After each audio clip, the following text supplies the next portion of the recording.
Today, Unit 15, Statics. In it,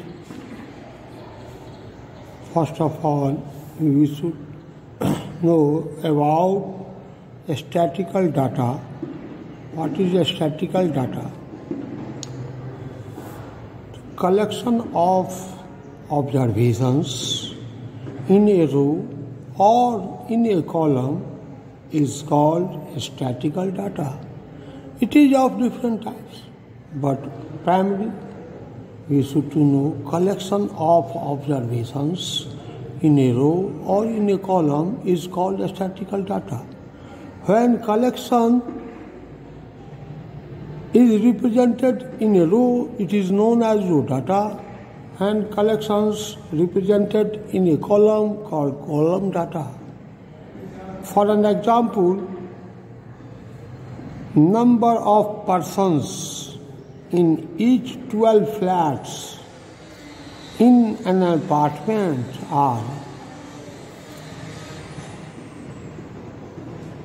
एक student को अगर हम भेजें किसी अपार्टमेंट में 12 फ्लैट्स है, उसमें हर एक फ्लैट में यह देखने के लिए कि किस फ्लैट में कितने स्टूडेंट हैं, तो वह इसका रिपोर्ट तैयार किया कि एक फ्लैट में एक पर्सन्स हैं, दूसरे में 4, तीसरे में 5, चौथे में 3, पाँचवें में 6, छठे में फ्लैट में 9, सातवें में 8, आठवें में 7, नौवें में 6, 10वें फ्लैट में 5, 11वें फ्लैट में 11वें फ्लैट में 4 और 12वें फ्लैट में 5 पर्सन्स रह रहे हैं। यह कलेक्शन वह रिप्रेजेंट किया एक रो में, it is known as row data. यदि इसी को एक कॉलम में रिप्रेजेंट करता, it is known as column data. This data either it is row data or column data, this data is called unclassified data, ungrouped data. There is no classification at all. इसमें कोई classification है ही नहीं, इसलिए इसे हम unclassified data के नाम से जानते हैं। अब इसी को यदि हम क्लासिफाई करना चाहते हैं, इसी को अगर हम ग्रुप में बनाना चाहते हैं, ग्रुप डाटा के नाम से जाना जाएगा। क्लासिफाइड डाटा क्लासिफिकेशन हो जाएगा, क्लासिफाइड डाटा के नाम से जाना जाएगा। तो अनक्लासिफाइड डाटा को, अनग्रुप डाटा को ग्रुप डाटा में, क्लासिफाइड डाटा में कैसे कन्वर्ट करें? सबसे पहला वर्कशीट यही है, और उसको हम कहते हैं determination of frequency distribution table. Frequency distribution table बनाना यानी अनक्लासिफाइड डाटा को क्लासिफाई करना, it is known as determination of frequency distribution table.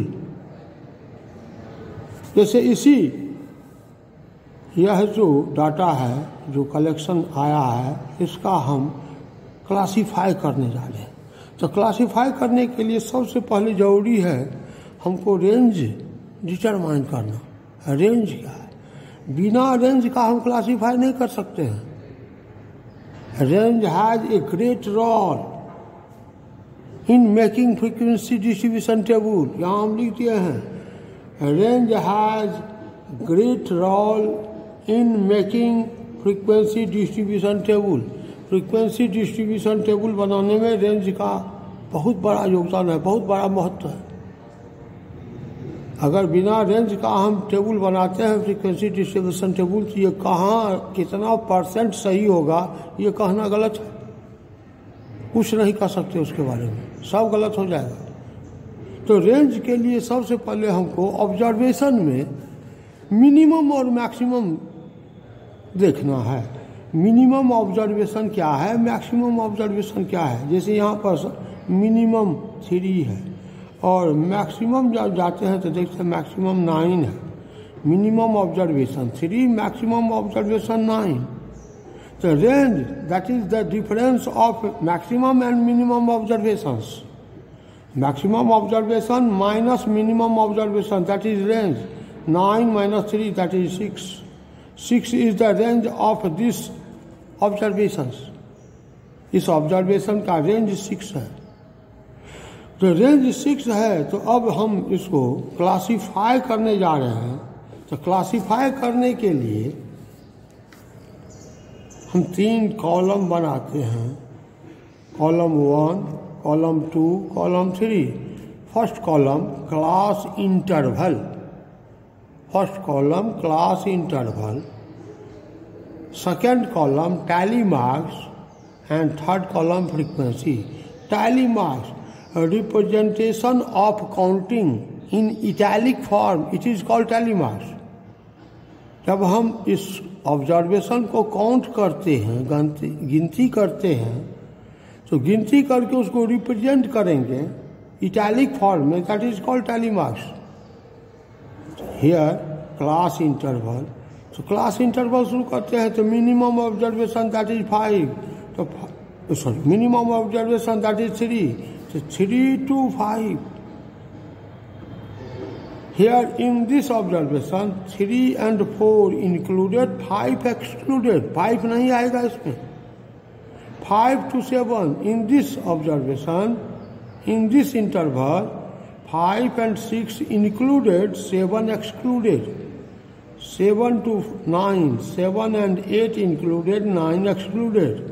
9 to 11, 9 and 10 included, 11 excluded। ऐसे ये अपर लिमिट, ये लोअर लिमिट कहलाता है। तो upper limit is always excluded in that class.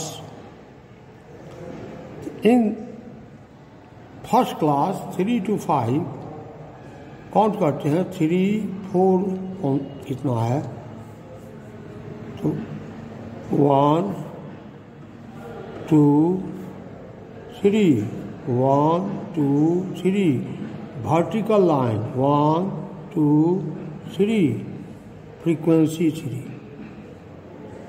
5 to 7, 5 and 6 count करते हैं, 1, 2, 3, 4, 5, 6, 1, 2, 3, 4। अब 5 जब होगा तो डायगोनली इसको इंटर से क्रॉस करेंगे, ये हो गया 5, 6। 7 to 9, 7 and 8, 9 एक्सक्लूडेड, 9 नहीं लेंगे, तो 1, 2,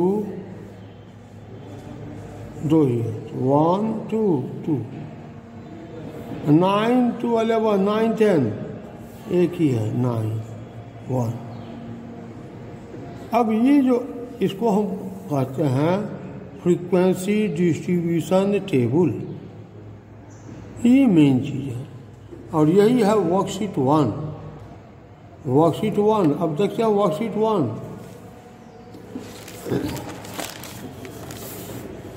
page 273, page 273, worksheet 1, question number 1। The age of 30 students in a class are given. We have to prepare its frequency distribution table.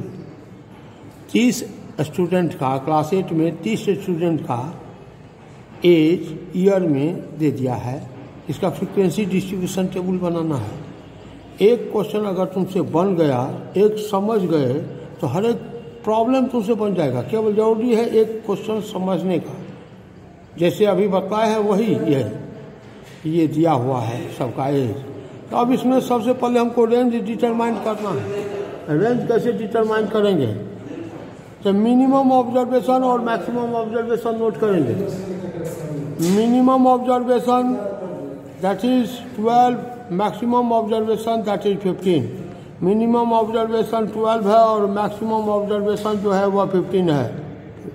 15 से अधिक एज नहीं है किसी स्टूडेंट का, और 12 से कम भी एज नहीं है किसी स्टूडेंट का इस डाटा में। तो डाटा में सबसे कम क्या है, मिनिमम। डाटा में सबसे अधिक क्या है, तो मैक्सिमम। और दोनों का difference that is called range. The range is equal to 15 minus 12, maximum observation minus minimum observation. 15 minus 12, that is 3. Now, अब इसको हम इस अनक्लासिफाइड डाटा को हम क्लासीफाई करते हैं, तो इसके लिए 3 कॉलम बनाएंगे. Column 1 class interval, column 2 tally marks, column 3 frequency. So class interval, the minimum observation is 12, so 12, 13, 13, 14, 14, 15, 15, 16, 12, 13, 13 नहीं आएगा, केवल 12 आएगा. यानी इस तरह से लेंगे क्लास इंटरवल, ये मिनिमम 4 हो और मैक्सिमम 8 और 9 हो. 4 से कम भी नहीं होनी चाहिए और 8, 9 से अधिक भी नहीं होनी चाहिए. इस तरह से हम रेंज को एडजस्ट कर लेते हैं. क्योंकि रेंज 3 है इसलिए 1, 1 का डिफरेंस दिए हैं. 12, 13, 12 इंक्लूडेड, 13 एक्सक्लूडेड. तो 12 वाला कितना है, तो 1, पेंसिल से इसको साइन लगाते जाएंगे ताकि दोबारा काउंट नहीं हो. 1, 2, 3,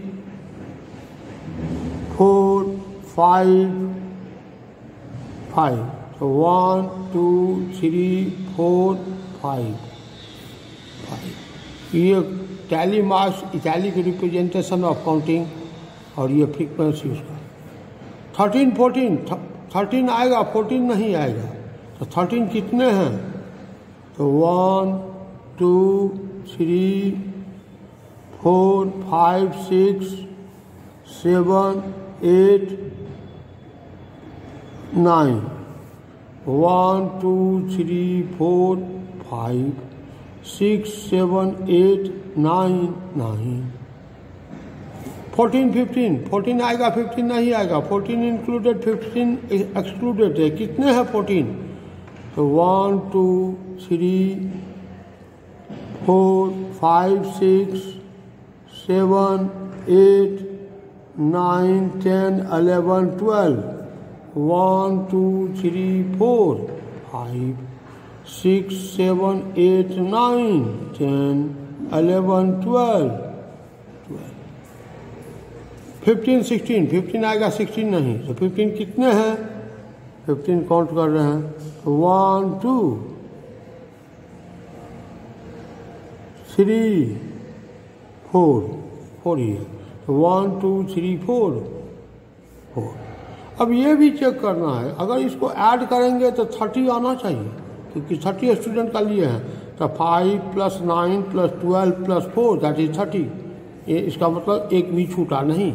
ये भी काउंट करके देखेंगे. ये बन गया मेरा फ्रीक्वेंसी डिस्ट्रीब्यूशन टेबल. वर्कशीट 1 यही है.